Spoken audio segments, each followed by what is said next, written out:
So you might have seen today that the inflation rate has increased to 3.8%. So what does that mean for your money? Well, the main thing is things are getting more expensive, but you know that, right? You've seen that.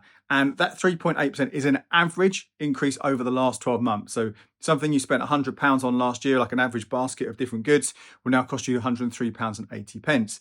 Some of the big drivers there are around food, which again, we all have seen. Big ones there include beef, around 24% up, and chocolate and coffee up about 17%. So they're the big ones that have got more expensive, but other things have as well. But also petrol is more expensive at the pumps, and so are airfares. So combined, they've helped push it up higher, and it is slightly higher than was expected. In fact, inflation will probably keep going up to around 4% in September, and then hopefully it will start coming back down. But when it comes back down, it doesn't mean things get cheaper. It just means they get more expensive at a slower rate.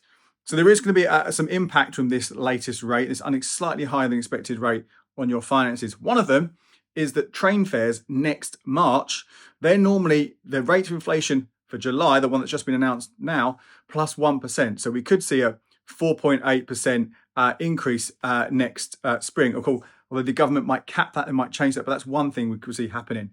Also, we might mean that we won't get another Bank of England base rate cut this year. Looks very unlikely we'll get one in September at the next meeting. And whether there's one in November or December, they happen every 6 weeks. That's also been put into question as well with this, because the whole point of having higher interest rates, bank interest rates for the Bank of England, is that hopefully lowers inflation. It doesn't always work out like that because other things kind of come into play as well.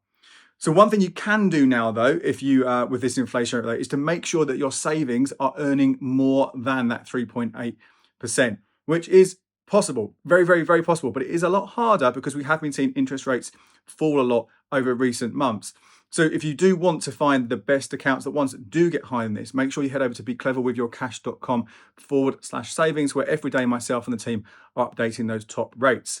The link is in the bio as well.